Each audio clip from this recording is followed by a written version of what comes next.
Hello, welcome to the channel Why Stories. Enjoy watching. The large cottage settlement was visible from afar, beautifully outlined against the backdrop of the evergreen forest with its perpetual shade of blue.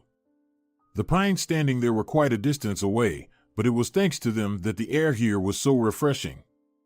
Additionally, each cottage here was worth a small fortune because of them.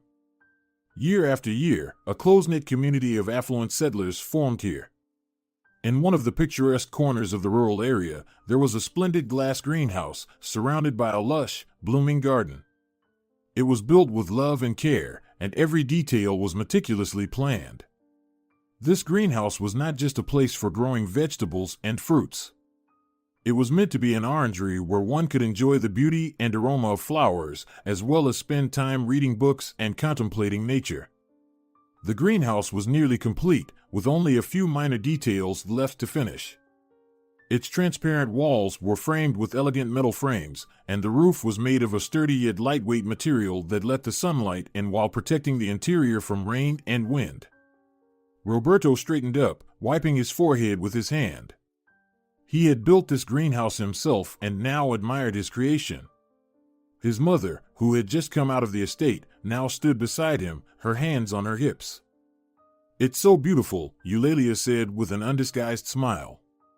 Inside the greenhouse, pots of various plants were neatly arranged, filling the air with their unique fragrance. Among them were roses, lilies, orchids, and many other flowers that delighted the eye. The elderly woman was standing there, looking at them, proud and in awe of her son's work.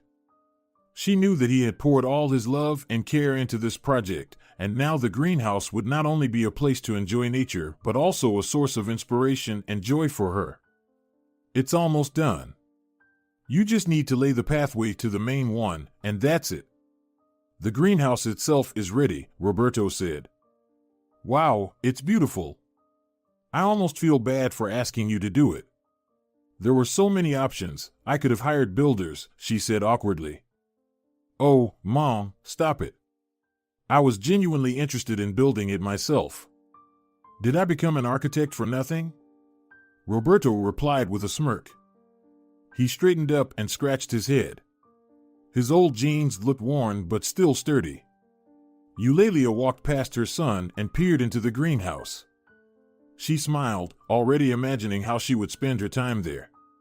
She knew that in this greenhouse, she could spend long hours enjoying the beauty and scents of the flowers, tending to the plants, and reading her favorite books. She envisioned herself sitting on a cozy bench, gazing at the clouds drifting across the sky, and listening to the songs of the birds in the garden. At that moment, she realized that the greenhouse had become not just a structure for growing plants, but also a symbol of her love for nature, beauty, and life. Every time she stepped inside, her heart filled with joy and gratitude for all the wonderful moments she had been able to spend in this magical place.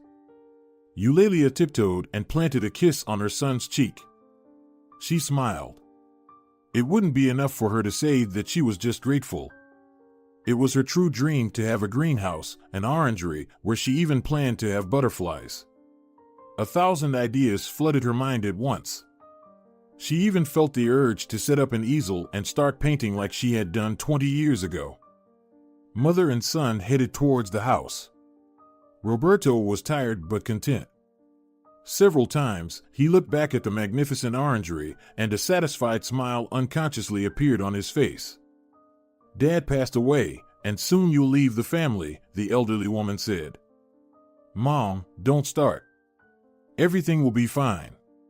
So, I'm getting married. What's going to change? Or do you want me to never get married and stay with you forever?" "Oh, no, my dear. I'm not talking about that at all. We all grow up, and we all need our own families. Come on, go inside," she said. Somewhere in the distance, thunder rumbled. Eulalia raised her eyes. Dark clouds loomed in the distance. Lightning flashed, and rain started again. It had been raining heavily this season. She feared that the roses her late husband had planted many years ago might suffer from such a deluge.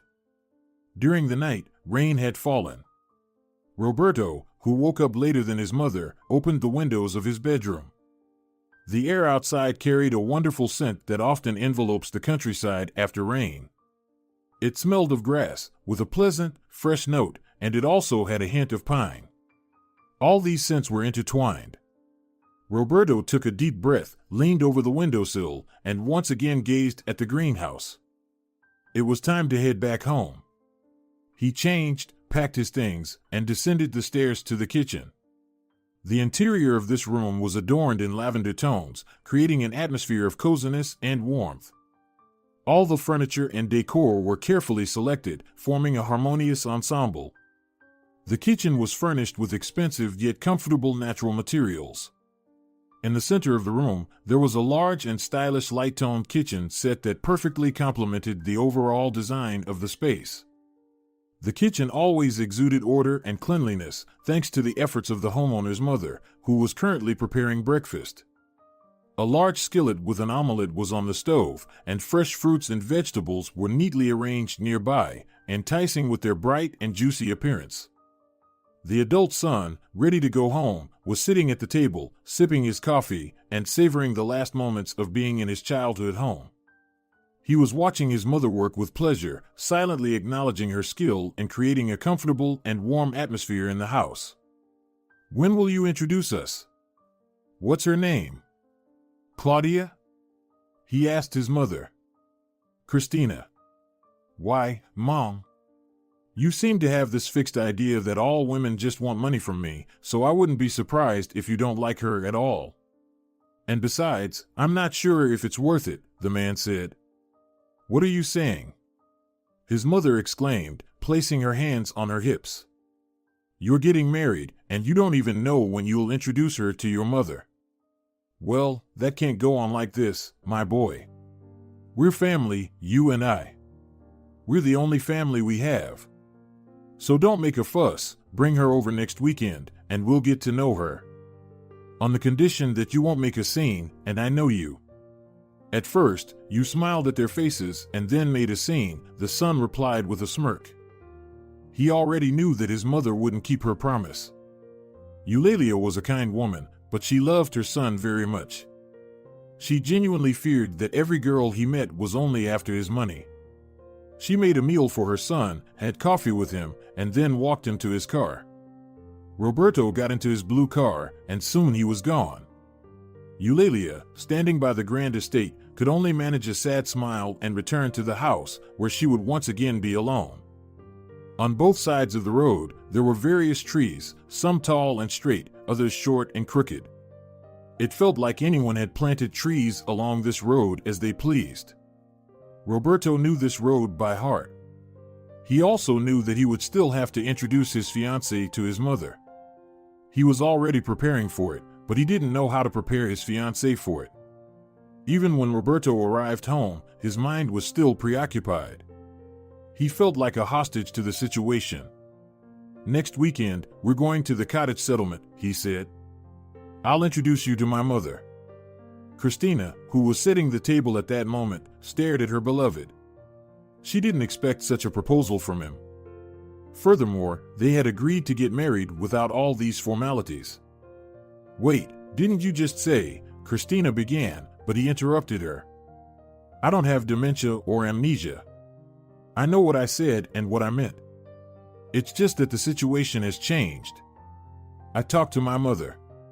She's still my mother, of course. You just don't need to take it too personally," Roberto explained vaguely. Christina sighed and raised her hands in exasperation. She took off her apron and hung it on a hook. She sat at the table. Her mood was spoiled. Roberto had presented her with a fait accompli.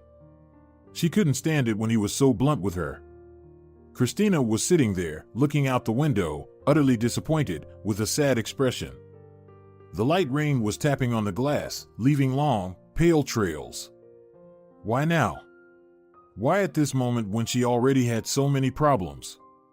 "Christina, come on. We're going to be husband and wife.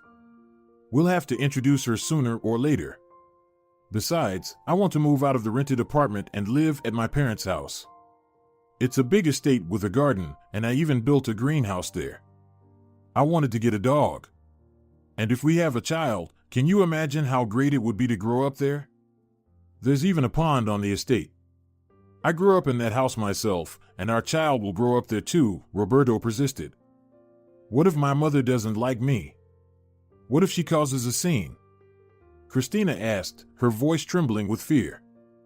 If she doesn't like you, she'll have to come to terms with it. This introduction, regardless of the outcome, won't affect our relationship, okay? I want you to understand me correctly. I need to respect my mother, and you'll have to find a way to get along somehow. I don't intend to spend half my life living in a rented apartment when I have my own estate, Roberto said in an irritated tone. He realized that he had been too harsh and had frightened her with his loud tone. She was so gentle and so vulnerable, and that's what he loved about her. Roberto pulled a chair, along with Christina sitting on it, closer to him. He held her close, and she buried her head in his shoulder. You'll have to meet her, whether you like it or not. Please be a mature woman for just a few days. Keep your tongue in check, be more modest and calm. Let her say what she wants. It won't affect my feelings for you, Roberto said. He released her from the embrace. When Christina had finished setting the table and they sat down to dinner, her mood didn't improve. Even after a glass of wine, Christina couldn't calm down. Every day that stretched out like chewing gum now seemed tiresome to her. When the evening of their departure arrived, her mood plummeted further.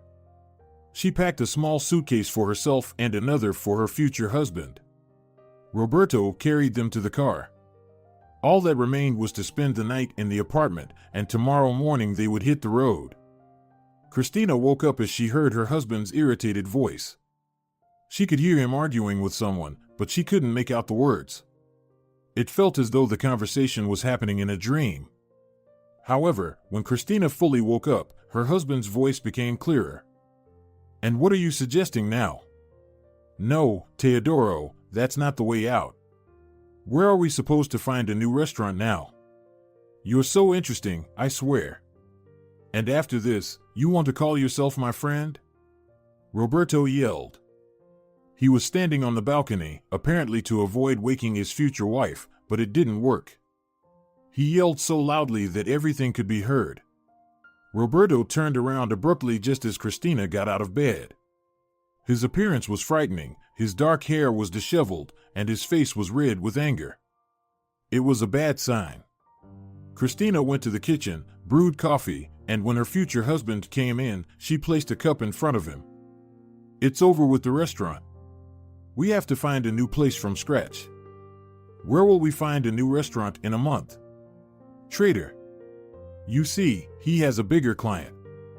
And what am I, a small client? The man ranted. Christina tried not to interfere. The less she inserted herself when he was in a terrible mood, the less likely they were to have an argument. By the time they had reached the car, Roberto had thought a bit. However, his mood was still far from good. Christina believed that it was a bad omen to start a trip in such a terrible state. The young groom was sitting behind the wheel of his car, nervously glancing at his watch. His bride was in the passenger seat, trying to calm him down, gently stroking his shoulder. The radio was softly humming in the background, providing some distraction from their thoughts. The young couple was riding in silence, listening to the music, each lost in their own thoughts. It was early morning outside, and the wide, empty road was shrouded in thick fog. The fog slowly dissipated, revealing picturesque landscapes of the surrounding nature. Soon, a cottage settlement came into view in the distance. The young couple sighed with relief as they gazed at the beautiful houses enveloped in greenery and flowers. Don't worry too much. My mother is kind, she just loves me very much. Besides, you know, when you have so much money, it always feels like everyone is after it. Well, it's probably time for us to go, he said. The man turned his head towards the estate. The woman had already stepped onto the porch. Even from this distance, he could see that his mother wasn't smiling. It was terrifying to imagine what would happen next. He tried to find the right words in his head to comfort Christina, but he already knew that a scene was inevitable. His mother could promise anything, but he knew her too well. Christina also got out of the car, but unlike the woman, her smile was genuine. She felt a knot in her stomach from fear. It felt like she wanted to run away. Christina quickly glanced at Roberto. He nodded and reassuringly took her hand. "Hello, dears. My name is Eulalia. Shall we stand here on the doorstep?" "Come in, there's no need for formality," the woman proudly declared, gesturing towards the estate. Her whole life, she had been proud of her father's estate and always believed that her children would live here after her. In her mind, there were often idealistic images, like something out of a pastoral scene, her eldest daughter sitting on the veranda, taking care of her child, and her son and his young wife strolling through the garden. She was standing in the kitchen, cooking without servants, imagining them all gathering around the dinner table. The magnificent estate was nestled amidst dense trees and lush bushes. It was a true architectural masterpiece that seamlessly blended with the surrounding landscape. Beautiful white columns and graceful arches gave the building an airiness and lightness. Neat cobblestone paths led to various recreational areas around the estate. The park featured a beautiful garden with a variety of flowers and trees. The bushes were trimmed into animal shapes, creating an atmosphere of fairy tales and magic. Next to the garden was a pond where golden fish and swans were swimming. The pond was surrounded by an elegant gazebo where guests could enjoy the serenity and beauty of nature. Inside the gazebo, there was a small table where one could have a cup of coffee, savoring the tranquility. Every detail was carefully thought out and harmoniously integrated with the rest. It was a place where you could escape the hustle and bustle of the city, enjoy the beauty of nature, and feel like a true nobleman. The girl was staring almost open-mouthed at all of this. She knew that Roberto was well off, but she had no idea it was to this extent. Eulalia was the first to enter the house. She immediately turned to the right, bypassing the massive living room, and entered the dining room. Despite the somewhat decadent exterior of the building, the interior was all modern. This created a minor dissonance, but it only lasted for the first few seconds. "So, tell me about yourself," the woman said. "What do you do for a living? Where are you studying? What are your plans for life? Or is your only plan to marry a wealthy guy?" "Mom!" Roberto barked sharply. His mother pursed her lips, and Christina decided to pretend like nothing had happened. "I'm a student. I want to work remotely in the future. I've chosen an interesting profession, interior design. I absolutely love it. Sometimes it feels like I've picked my dream job right off the bat," Christina said joyfully. "Well, I suppose you expect Roberto to invest in your own agency, don't you?" the mother asked. "I don't need an agency. I'll be working for myself," she replied, shaking her head. "Yeah, right. You want to turn me into a fool. It's obvious you have nothing. You came from the countryside, and everything was ready-made for you. You found yourself a little naive guy. He's just a regular guy, and you think you can easily fool him. And you all hang on him, thinking that I'll let this happen," the woman exclaimed.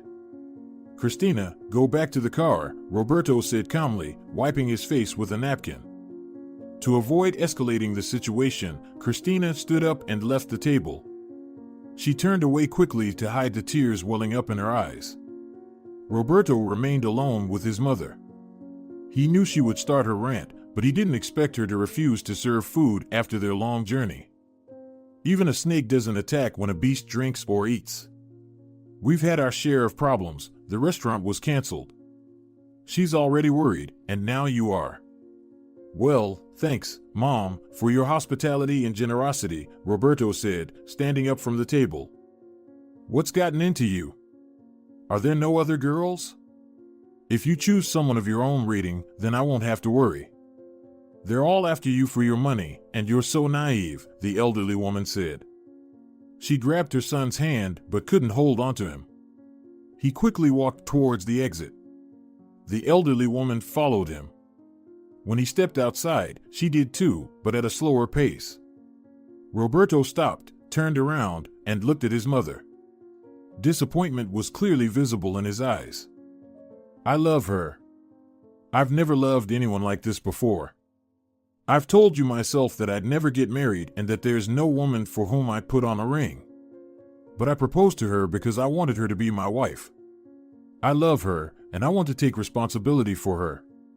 If you can't accept that, it's not my fault, he said firmly. Roberto left the estate and got into the car. Christina was sitting with her head hanging low, shedding tears onto her lap. At first, he remained silent, giving her the space to process what had just happened. He, too, felt upset about his mother's behavior. I'm not after your money. I'm willing to sign any prenuptial agreement you suggest, she said. Come on, don't even think about that, he replied. I don't suspect you of anything. I know you too well, Christina. My mother, well, tends to exaggerate. They didn't discuss it any further.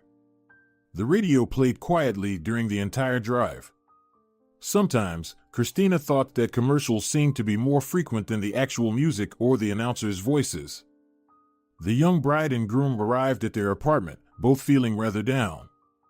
They didn't want to talk to each other initially, but as soon as they crossed the threshold of their home, their moods began to change. Fatigue from the long journey began to catch up with them, and they, forgetting their differences, began to settle in. The apartment was spacious and bright, with large windows overlooking a green courtyard. After a while, they found themselves sitting on the couch, tired but content, admiring the results of their work. As they engaged in conversation, they remembered what had caused their argument and decided to put it behind them, realizing that it was only a temporary misunderstanding. However, the mother's words hung over them like an unspoken veil, creating a strange atmosphere. Roberto wasn't particularly fond of this apartment himself. He had rented it only to live together with Christina.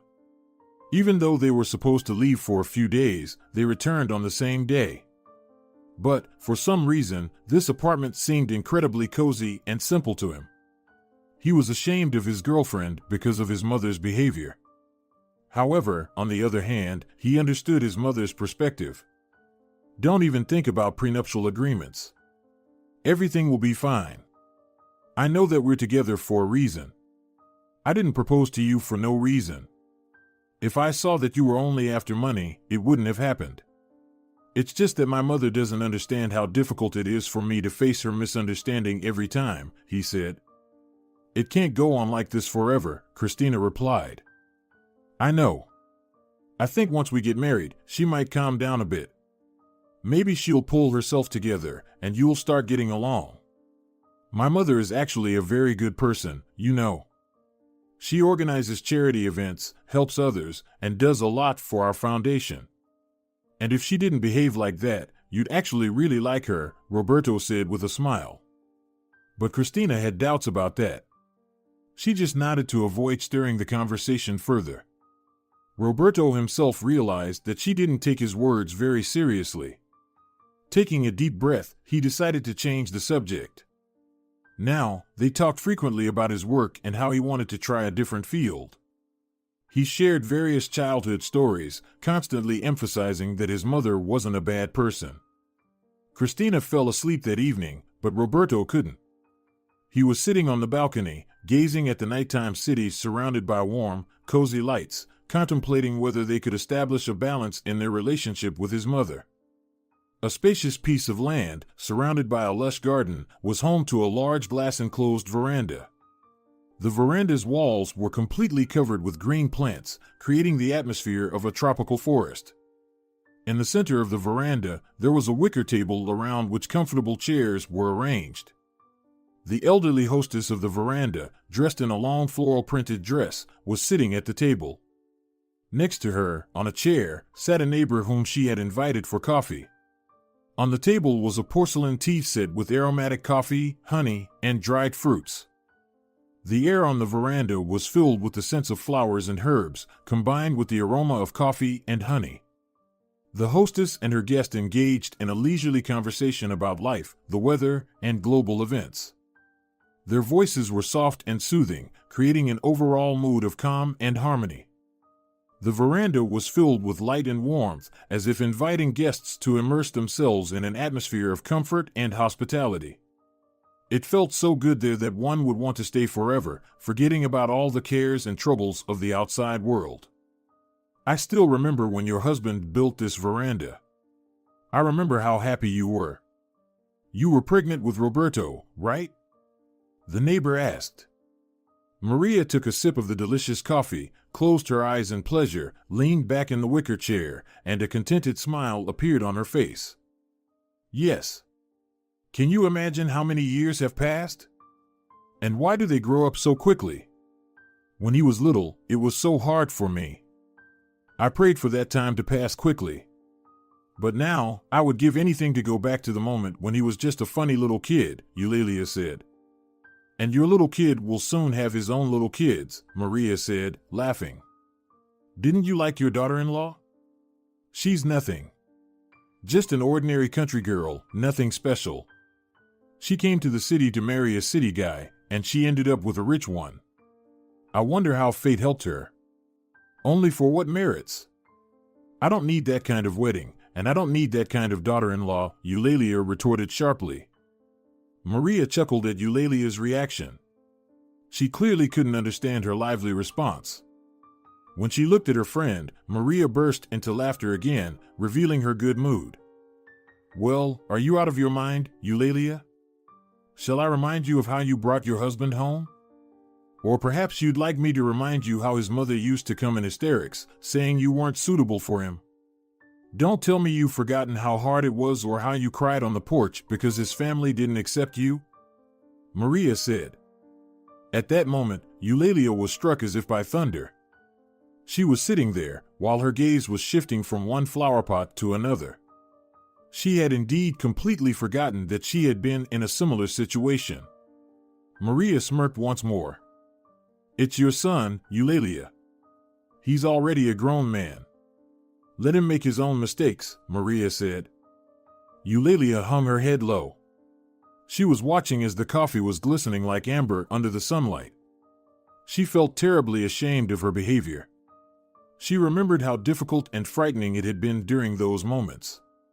Why had she treated that girl that way? Why hadn't she broken that vicious cycle?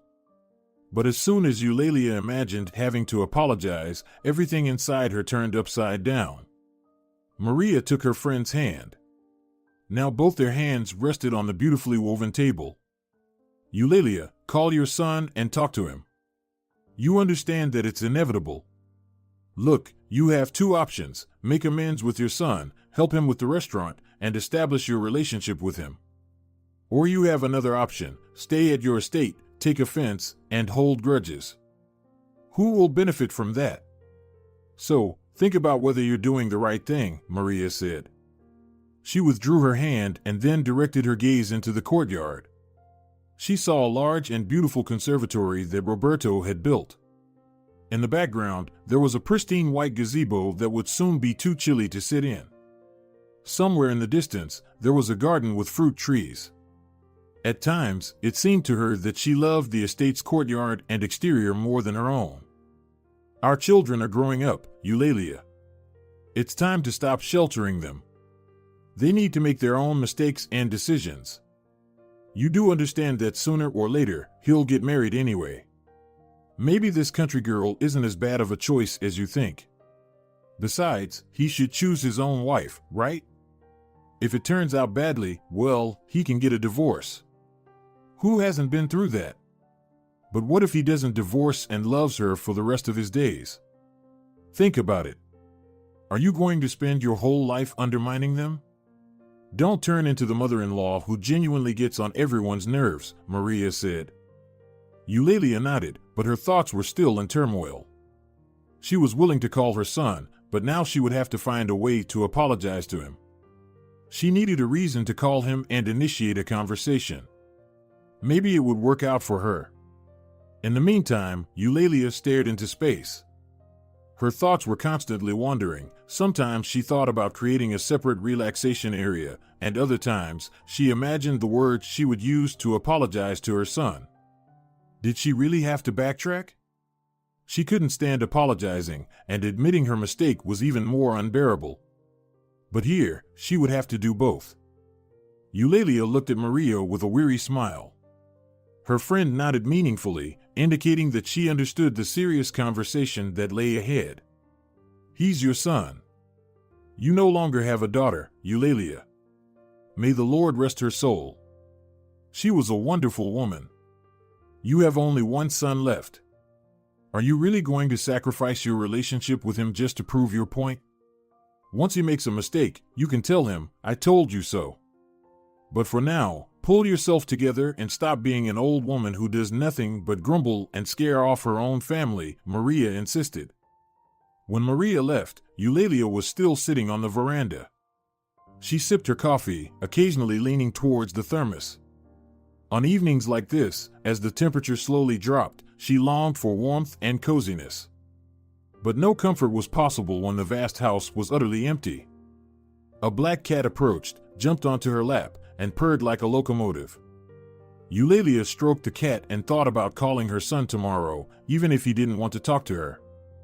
The next morning, Eulalia held the phone in her hand but couldn't make the call. She turned it over in her hand and then simply set it aside. Eulalia went about her usual tasks, preparing breakfast, tending to the greenhouse, and then visiting the conservatory. She noted all the flower names and went to a large garden store for new equipment. She brought back several plants and even a pine tree she was planning to plant. But the longer she delayed the call, the more she felt her anxiety building. Yes, hello, her son answered. Roberto, please don't hang up. I really want to apologize.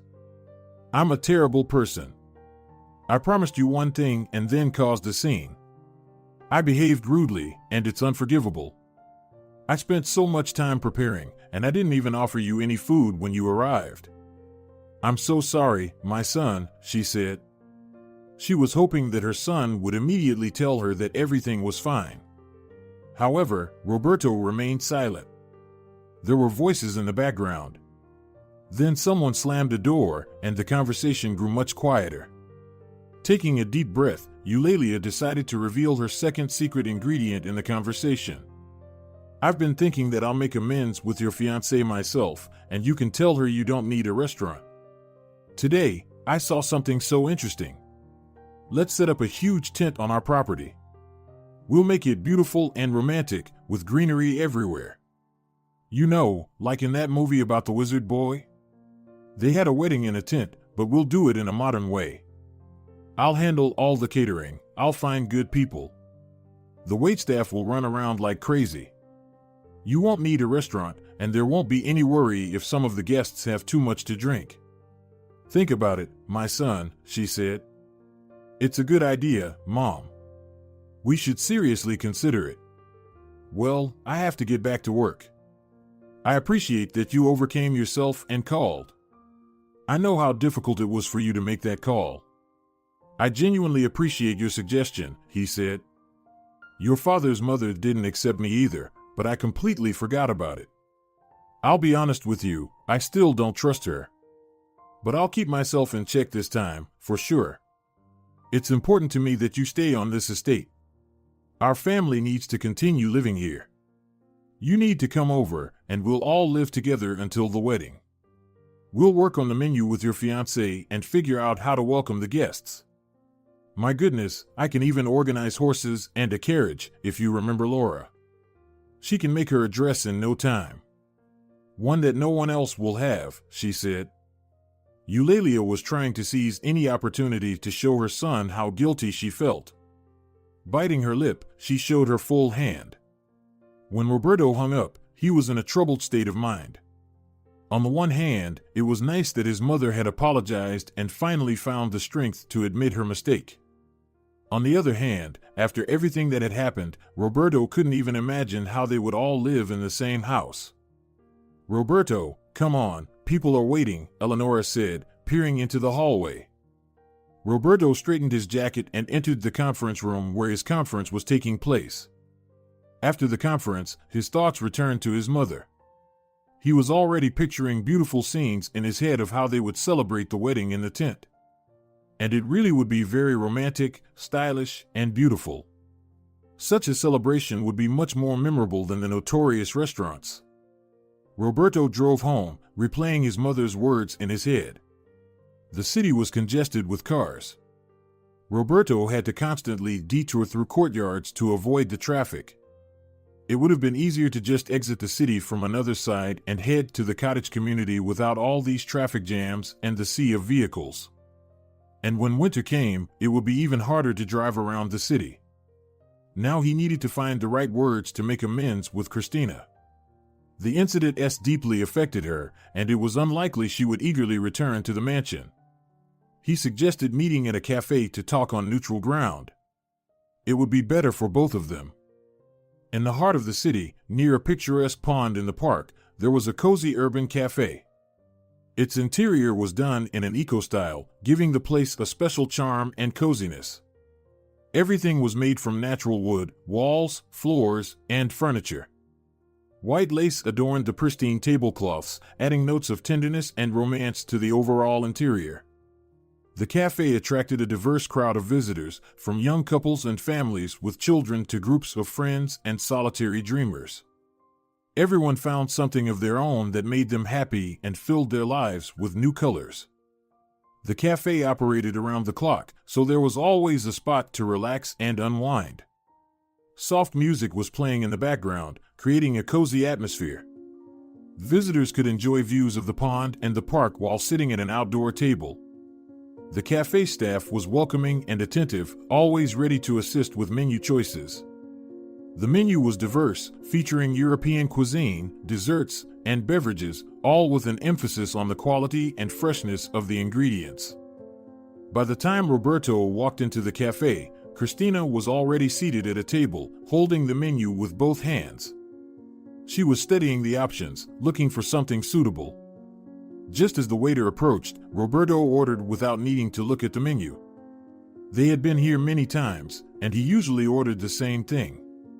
"Roberto, do you think we'll still go to Italy, as we planned, after the wedding? I found this interesting place there."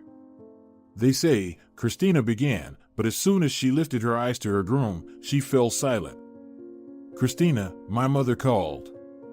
She suggested celebrating the wedding in a tent. Not like the gypsies in old movies, but in a beautiful modern tent. We'll create a cool, atmospheric wedding in a rustic style. She's genuinely sorry.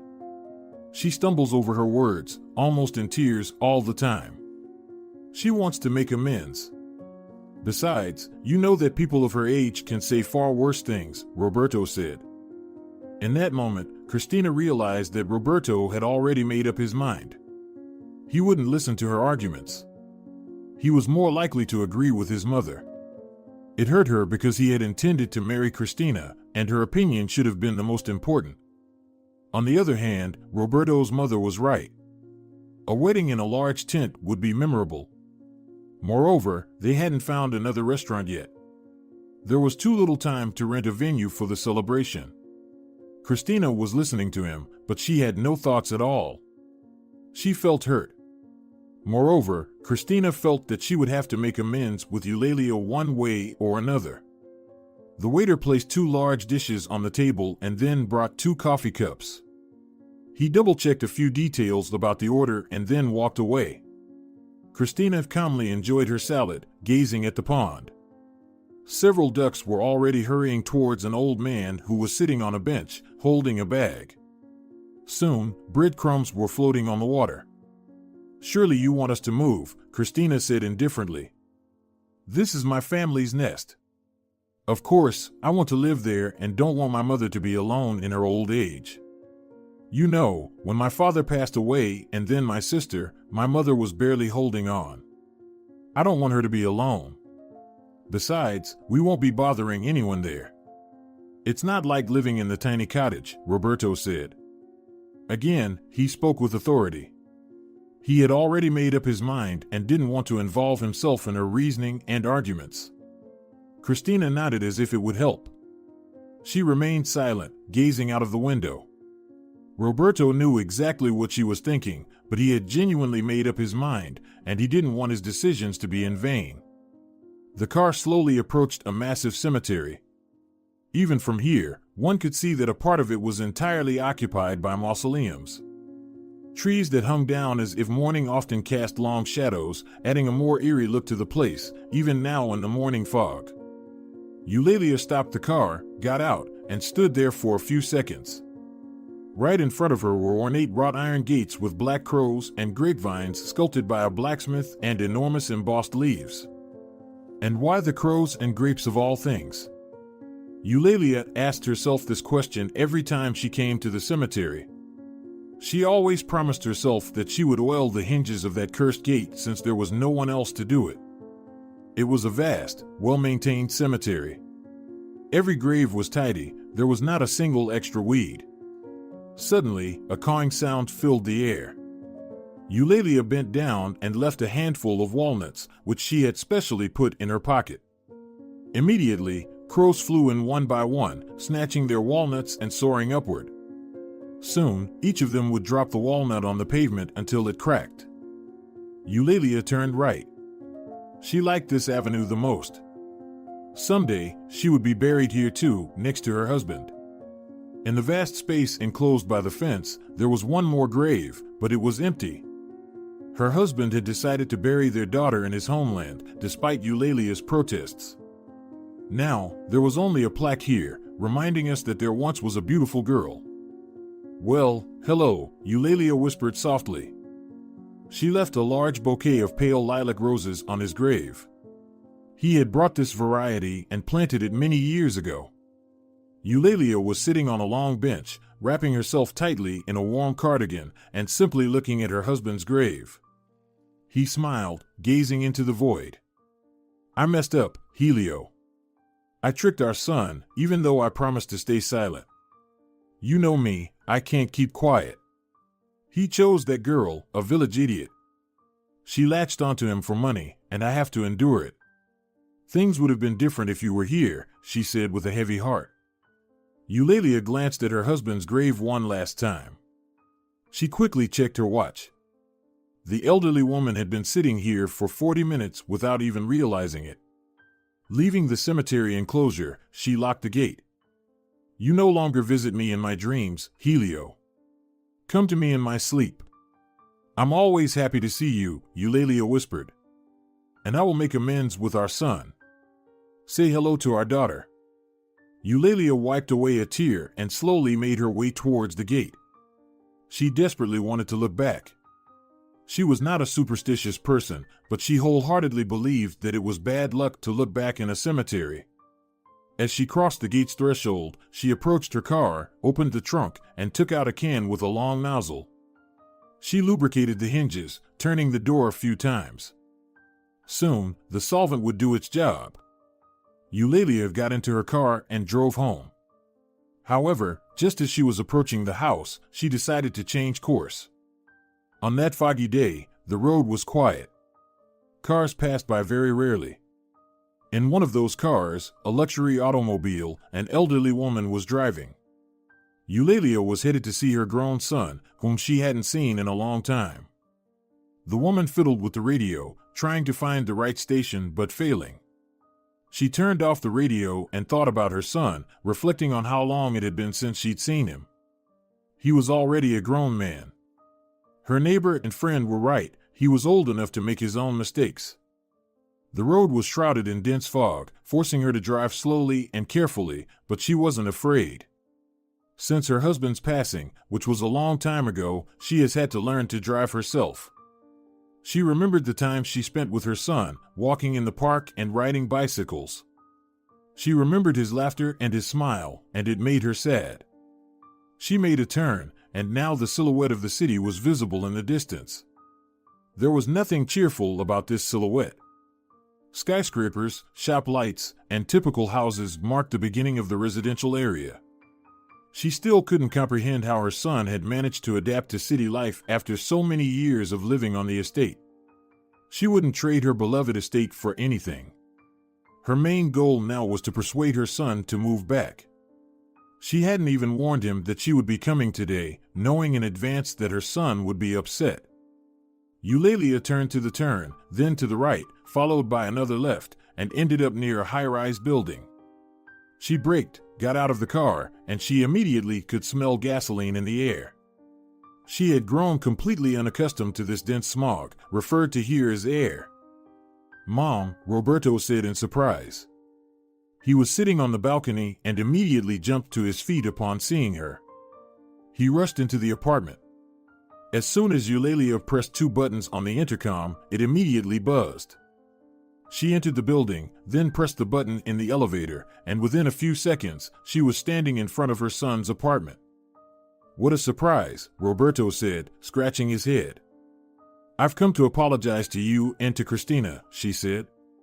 Christina went to get some tests done. "Come on in, and we'll have breakfast together," he said. "Is she unwell?" the woman asked. "She gets a checkup every year." "Nothing serious," Roberto dismissed. They were sitting at the table and talking. Roberto mentioned how it would be great to have the wedding in a marquee. He looked pleased. Eulalia saw that her trap had been set correctly. He fell for the marquee, the dress, and the idea that his mother would foot the bill for all these extravagances.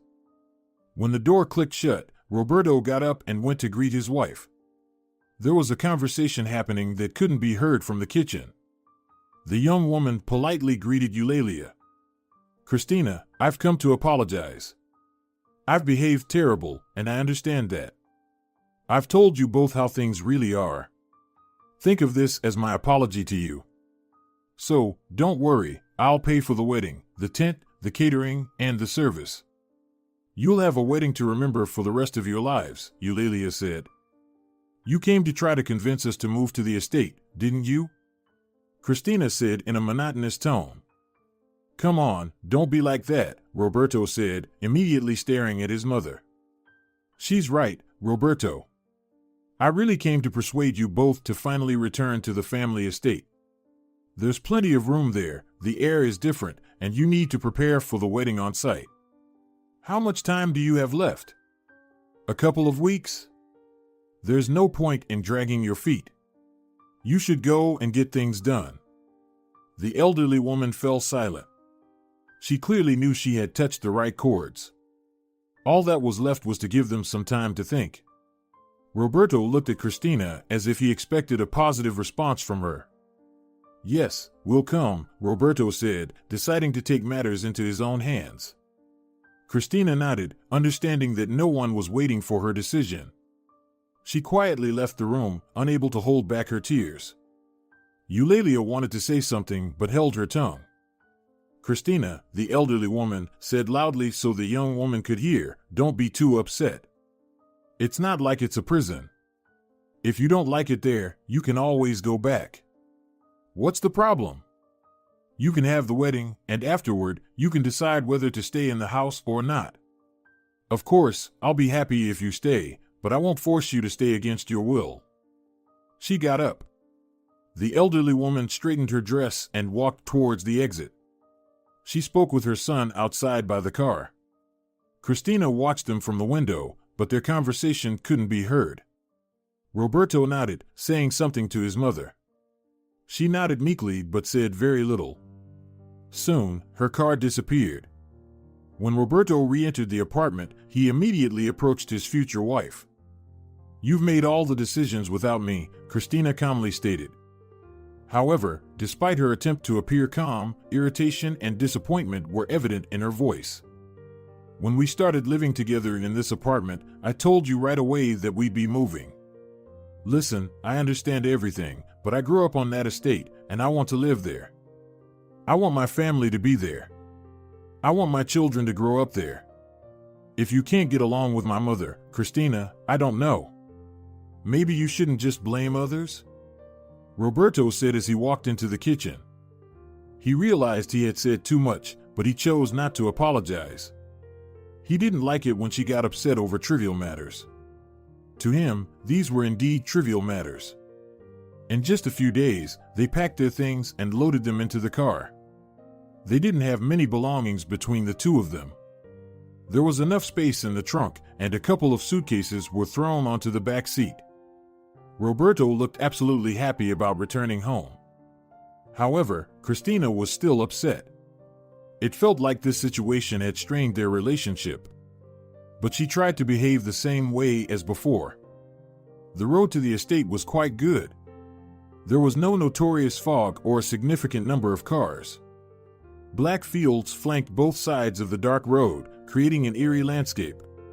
Someday, they would turn green, or perhaps even yellow, with wheat stalks. For now, there was just blackness stretching for many meters on either side of the road. You need to accept everything as a fact and make peace with it. You're going to live on a large estate. You'll have a big house. Instead of simply being happy, I won't even mention gratitude. You're giving me the silent treatment like a preschooler, Roberto said with annoyance in his voice when the silhouettes of a cottage settlement appeared ahead. Do I need to bow at your feet? We talked about it, and you yourself didn't know if we'd move. You said we could stay in the city as our own family. Your mother can't stand me. She'll eat me alive over these weeks, Christina said. Don't talk nonsense. I told you about the city so you wouldn't pester me. We don't have another choice. We're going to live on the estate. Do whatever you want to find ways to make amends with my mother. If she were a nasty old lady, I'd understand you. So, you had one conflict with her. What now? Are you going to avoid her? He asked, shrugging. It's time to grow up, Christina. Roberto felt like a fool.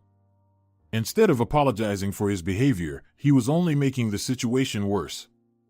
The car finally pulled up to the estate. But this time, they didn't stop by the gates. The gates opened, and Roberto drove the car first into the courtyard and then into the garage. He felt tired, although the journey was relatively easy. He moved their things into the house, and by the time Christina had just stepped out of the car, Eulalia greeted them in good spirits, but Christina knew that sooner or later a conflict would arise. However, neither a day nor two went by without any such incident. Wedding preparations were in full swing. Living in the same house turned out to not be as difficult as Christina had imagined. But most of all, the girl liked the fact that her fiancé was absolutely happy to live on his estate once again. However, Eulalia felt that the pent-up irritation would soon come to the surface. She saw how the girl repeatedly hit her phone. Thinking that she might overhear some private conversation, Eulalia sneaked into the room where the young couple lived and concealed herself there. The elderly woman sat in the closet for nearly half an hour, and her legs were starting to cramp. Eulalia was about to leave when the bride-to-be entered the room.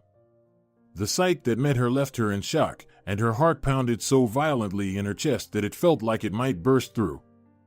The girl's body was covered in scars, as if enormous, vivid pictures were playing out before Eulalia's mind's eye. Was it a dreadful accident or fire, perhaps? When Eulalia first saw Christina's eyes, she seemed strangely familiar, with those huge brown eyes and a tiny mole just above her brow. Christina let go of her phone, started undressing, and reached for a towel to head into the bathroom. When Eulalia saw her body, her mouth fell open in shock. Her heart ached so strongly that it felt like it might break her ribcage. 15 years ago, they were returning in a car with her husband and son when they got into an accident. Everything happened so fast. Another car's driver came straight at them and collided with Eulalia's husband's car head-on. Her husband swerved to avoid the collision, but it still tore off nearly the entire right side bumper. However, the car that followed them ended up taking the brunt of it. The car caught fire, the one that had driven onto the wrong side of the road. Eulalia was thrown from the car when she saw that the driver had died, but the little girl on the back seat, those big brown eyes, the tiny mole right above her brow. Eulalia's husband yelled at her to get back in the car, and she, scared and hearing the wailing sirens of the ambulance or fire brigade somewhere nearby, jumped into the car. They sped off, leaving everything unchanged. It was the same girl who had been in the car. The very same one. Eulalia leaned forward slightly, and the tightening in her chest gradually subsided. The tension in her legs was dissipating. She needed to speak to someone urgently before things spiraled out of control. Eulalia rushed out of the room and almost immediately ran into her son. "Why are you in our bedroom?" Roberto asked without any hint of suspicion in his voice. "A mouse just ran under your door to your room. I thought I could catch the little troublemaker." It's been running around for 3 days now, and here it is again. I'm going to the neighbor. Maybe she has poison. Don't tell Christina. It's embarrassing. Such a large house, and yet we have a mouse, Eulalia lied on the spot as she was walking out of the room. She hurriedly left the house and made her way towards Maria's mansion. As soon as her neighbor welcomed her, she led her inside. In the center of the mansion, there was a luxurious, modern living room in Rococo style, belonging to the elderly hostess, who had a refined taste and a love for details. The living room's interior was astonishing in its opulence and elegance. Every detail had been meticulously thought out and crafted with special attention to quality and style. The walls of the living room were adorned with elegant silk wallpapers with golden ornamentation, giving the room an atmosphere of wealth and luxury. In the center of the room, there was a lavish velvet-upholstered couch adorned with golden embroidery and silk pillows. The elderly hostess of the living room, dressed in an elegant gown, sat on the couch, admiring her beloved paintings that adorned the walls of the living room. She took pride in creating an interior that reflected her character and taste, earning the admiration of many of her guests. The fireplace, constructed from natural marble and embellished with gold, especially drew attention to itself. Above the fireplace, there was a painting depicting the hostess of the living room in her youth, emphasizing her love for art and her family's history. Every piece of furniture in this living room was crafted from precious wood, adorned with exquisite carvings, and inlaid with precious gemstones. Eulalia quickly recounted everything to Maria. She burst into tears as her emotions overwhelmed her. Maria summoned a housekeeper, who promptly brought them coffee and homemade cookies. Maria took one coconut cookie, dipped it in her coffee, and took a bite.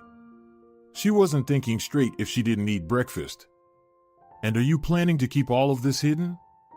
You realize that sooner or later, all secrets will come to light, my dear.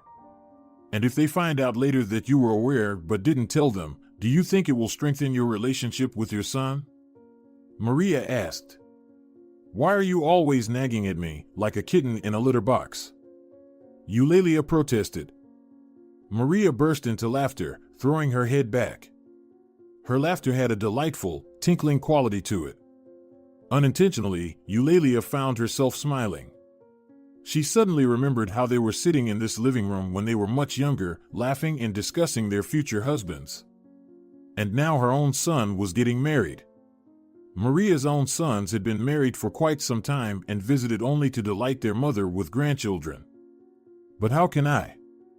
How can I do this now? She'll find out, make a scene, and then they'll leave me alone, Eulalia said, waving her hands in frustration. Maria shook her head disapprovingly. She gazed at her friend and then moved to the couch beside her.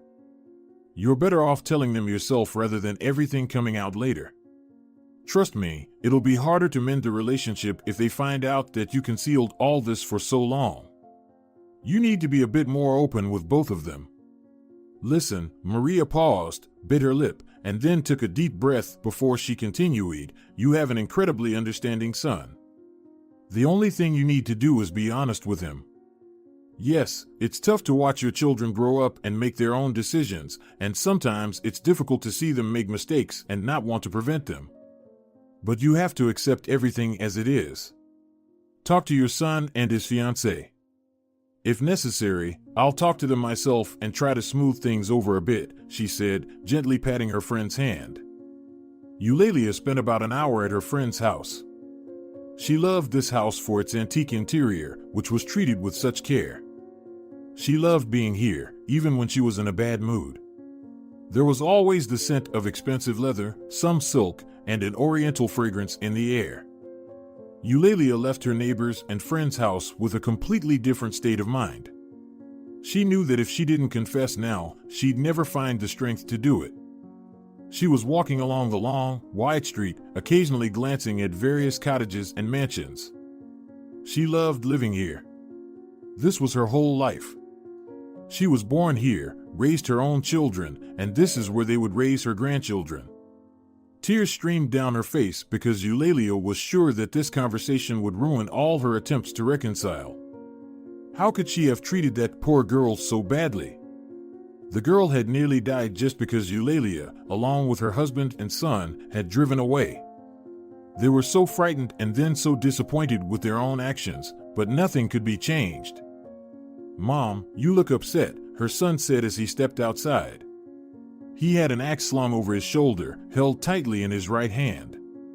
The heavy, antique axe was still sharp and could probably cut a horsehair in half.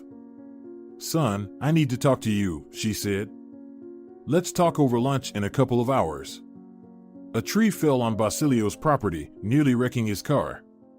"We'll have to pull it out quickly with the help of a few friends, or the weather will turn bad." "Can't this wait?" "I'll be back as soon as I can," her son said. "Son, did you see your body is covered with scars?" his mother asked suddenly. "Yeah, it doesn't bother me much. She's already talked to some doctors there. She wants to get them removed. There are all these new treatments now. I don't know much about it." "All right, Mom, I need to go. I'm swamped with work," he said. He kissed his mother on the forehead and then, quickly descending the steps, disappeared behind the gates. Eulalia walked into the kitchen. Christina was already bustling around. "Oh, I'm sorry, I'm here," the girl said nervously, quickly tidying up. "Don't worry. Everything's fine, Christina." Eulalia paused. What should she have done? Should she have confessed everything to her without her son? Eulalia couldn't take it and burst into tears. She told Christina everything that was now weighing on her heart. The elderly woman expected Christina to lash out, scream, and accuse her. When her son entered, it seemed he had come back for some reason. He found this strange scene. Christina was sitting next to his mother, and his mother was sobbing uncontrollably. Christina softly recounted the situation to her future husband. Suddenly, he, too, remembered the accident and was horrified. Those eyes, the mole above her brow, the scars from burns, it all seemed to be in a haze now. "Don't be upset. I recognized you right away.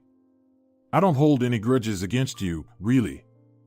We were rescued almost immediately. It didn't even take a few minutes. And if you had stayed, who knows, the fire might have spread to your car. My uncle, who was driving, was drunk. He caused the accident. It's his fault," Christina repeated quietly, over and over again. When they were alone, their conversation was long and thorough. They discussed many things, and Eulalia noticed how her attitude towards this girl had suddenly changed. She was genuinely kind, caring, and affectionate. She had no intention of enriching herself through her son. Deciding to change the situation a bit, Christina suggested preparing something together. She had already sliced some beef to simmer in sauce and then complemented it with mashed potatoes. Soon, laughter filled the kitchen. And when Roberto returned to the estate in the evening, he could feel that the atmosphere had changed. "It's nice to see you two together," he said. When he entered, Christina was sitting on the couch, holding knitting needles. She was working on another baby sock, which she loved so much. His mother was sitting on the couch as well, trying to follow along. Roberto knew that his mother was excellent at crocheting, but knitting had always been challenging for her. "Let's go have dinner now, they've been waiting for you." "Go take a shower," his mother said with a smile.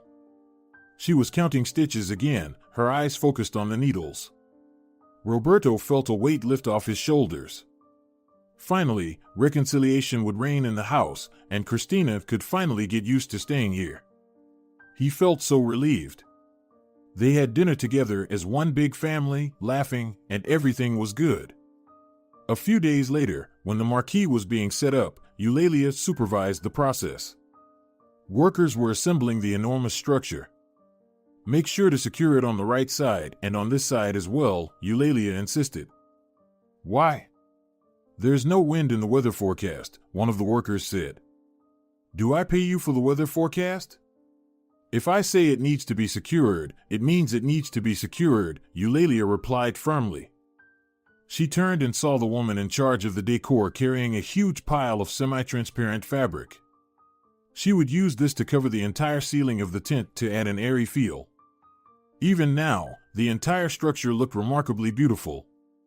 Neighbors passing by would stop and inquire about what was happening. Everyone was looking forward to the wedding and was eager to see what the tent would be like. "What about the flowers?" Eulalia asked in amazement. "They will be delivered on the wedding day." "Fresh ones," the woman said. "And yes, I remember that your garden should have a bouquet on the presidium." "I remember everything, Eulalia, everything." Work was in full swing. Eulalia oversaw the process but would occasionally step inside the house. Christina remained outside, watching her fairy tale come to life. She truly didn't hold a grudge against Eulalia. Not only had a weight lifted from Roberto's heart, but also from Christina's when their relationship finally improved. The wedding day came. To say that Christina was nervous would be an understatement. The photographer was practically dancing around her, taking one shot after another. The makeup artist had completed her makeup and was now working on her hair. Her magnificent dress hung on long hangers. Nearby was a cheerful dress, which she would change into later in the evening. It was simpler, less elaborate, but no less luxurious. Eulalia knocked on the door and then peeked inside. "How much longer?" she asked. "The guests are starting to gather. The ceremony is scheduled to begin in half an hour. Will you make it?" "We'll be done in 15 to 20 minutes, no later," the young woman said, pointing to the hairstyle.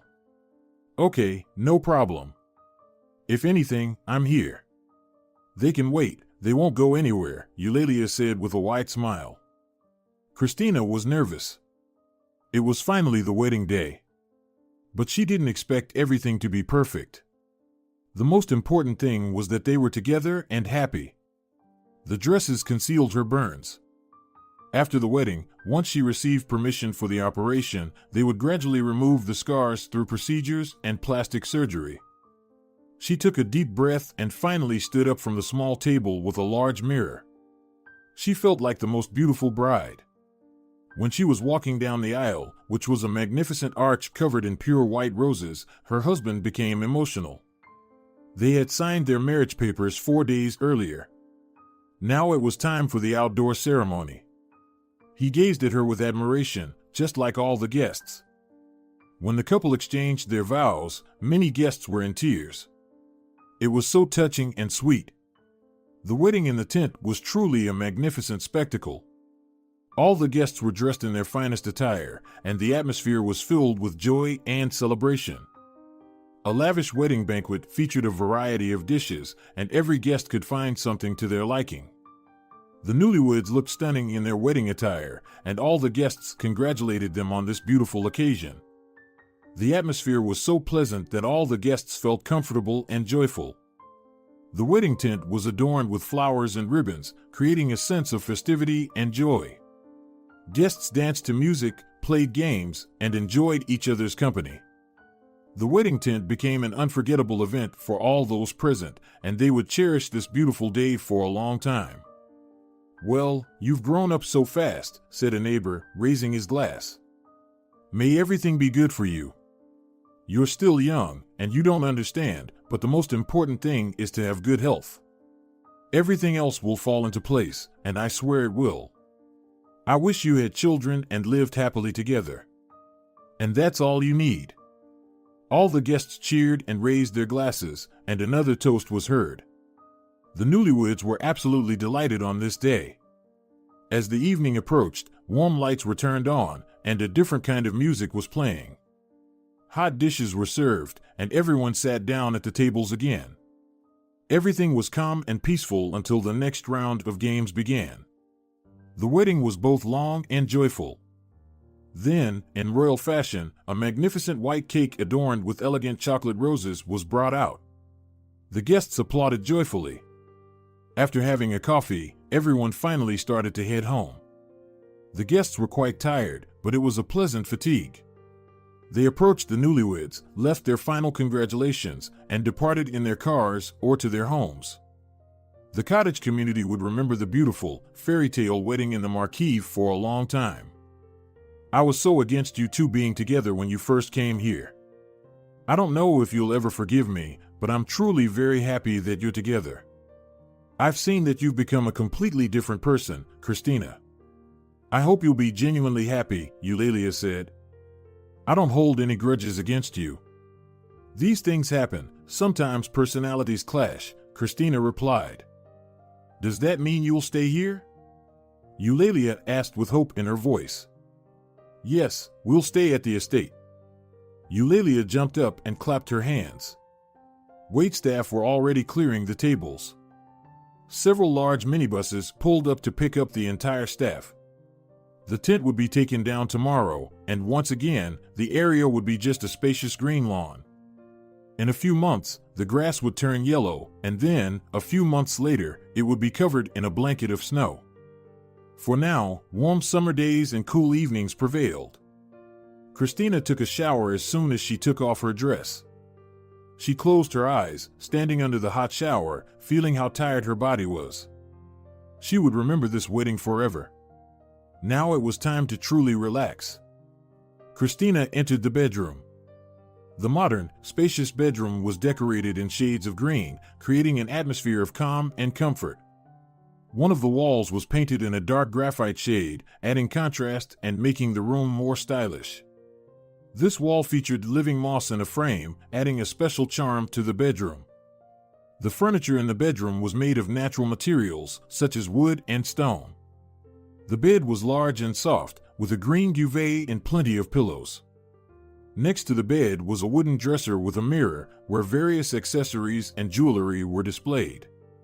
A soft rug with an abstract pattern lay on the floor, adding to the room's coziness and comfort. The windows were large and bright, with green curtains that could be drawn for a more intimate atmosphere. The bedroom was equipped with modern amenities such as air conditioning, a television, and a music center.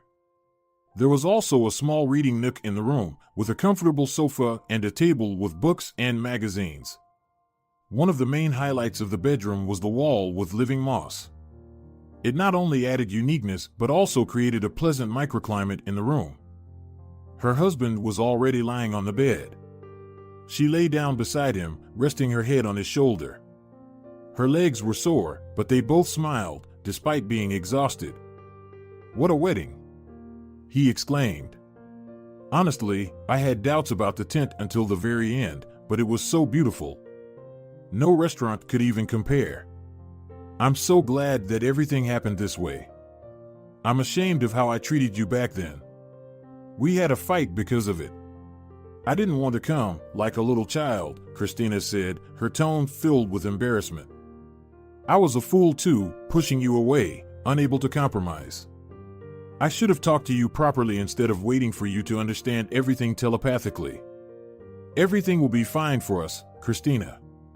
I'm glad we've overcome all this. I'm also glad we'll be able to live here together. I love this place so much. To be honest, I worried until the very last moment that you might change your mind," he said.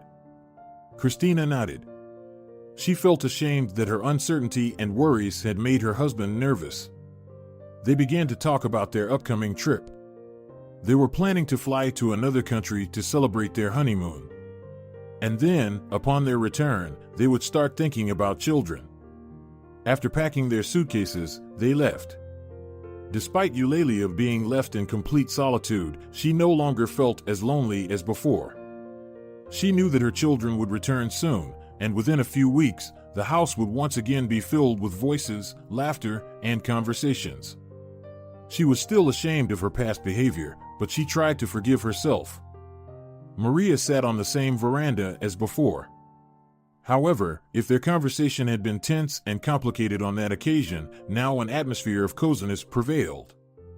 "You were so afraid they wouldn't get together, and look how everything turned out. That's how life is. You never know how the Lord will arrange things," her neighbor said, smiling significantly. "I'm ready to pray for her now. She's such a wonderful girl, honestly.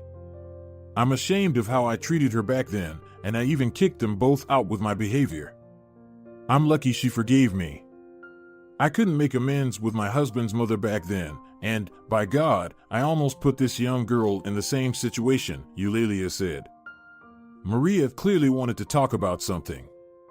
Her gaze was restless, and there was a strange sense of tension. She pushed her cup aside and then looked at her friend. Her tone sounded conspiratorial. Isn't it strange? If you think about it, this girl in the car, the fire, and then fate brings them together. Why do you think it happened that way? What is it that the heavens want to show us? Maybe they want to show that even after such tragic twists of fate, people can find each other again. I've been thinking about that a lot myself. You know, I believe that people are destined for each other. And maybe they're destined for each other, too. Every time I look at them, my heart aches. It reminds me of how my husband and I used to be. It's been so many years since he passed away, but I still miss him, as if he's about to come back, Eulalia said. It's a good thing it all worked out this way. Don't worry, everything will be fine. Imagine all of you celebrating New Year's by the fireplace. And when they have kids, you won't have time to think about such nonsense. Maria exclaimed, laughing. They were chatting, drinking coffee, and simply enjoying the atmosphere. Eulalia knew that their destinies were intertwined as tightly as Roberto's and Christina's. Deep within the estate, among dense thickets and tall trees, there was a small pond. The water in it was clear and transparent, with the banks adorned by beautiful flowers and shrubs. A gazebo was located next to the pond, providing shelter from the scorching sun or rain. Various fish were swimming in the pond. For the winter, a special service took them to prevent them from freezing, and in the warm seasons, they were returned. Eulalia loved to sit by the pond, but now she was not alone. She held a charming blonde girl in her arms, who giggled while listening to her grandmother's words. The well-off elderly woman, dressed in an elegant summer dress, held her 1-year-old granddaughter in her arms. The grandmother smiled and gently stroked the little girl's head. The baby laughed, grabbing her by the long locks. In the grandmother's eyes, there was happiness and love for her little granddaughter. "Grandma!" the little girl exclaimed. "Grandmother," Eulalia repeated and laughed. Christina watched from the sidelines. This scene reminded her of how important it is to maintain the connection between generations and pass on love and care to children and grandchildren. In such moments, we feel genuine happiness and the joy of life. When she learned of her pregnancy, she was so frightened because she had no idea how to interact with children. But now, she couldn't imagine her life without this little girl. She would soon turn 1 year old, and they would have a celebration. Christina admired the idealistic picture from the sidelines. Her husband approached her and sat down beside her. "I think she even became younger when our daughter was born. Maybe it will become easier for her, at least a bit, to forget Fernanda," he said, remembering his deceased sister. "It's unlikely that something like that can be forgotten, Roberto, but I'm glad she enjoys it so much. She spends much more time with our granddaughter than we expected. So maybe she's right. We better start planning for the second one while we have time." "Imagine a boy and a girl, a complete set," Christina said joyfully. She smiled. Christina involuntarily placed her hand on her belly. "I haven't told you, but I was so scared when I found out I was pregnant. I was afraid that my life would change irreversibly. But you know what actually changed? My life became much deeper and happier. I found meaning, motivation, and true happiness. I've never experienced such love in my life as I have for our daughter. I wouldn't trade it for anything else in the world." He hugged his wife. The little girl turned and now reached her arms out to her parents. They both were standing in unison, walked over to her, and joined her in the gazebo by the pond. There was everyone. They laughed, discussed their future plans, and simply enjoyed spending time together. Christina looked at her family, feeling like she belonged to them. And she also felt happiness, the real kind that can't be bought with any amount of money. If you're enjoying it as well, leave a like and subscribe.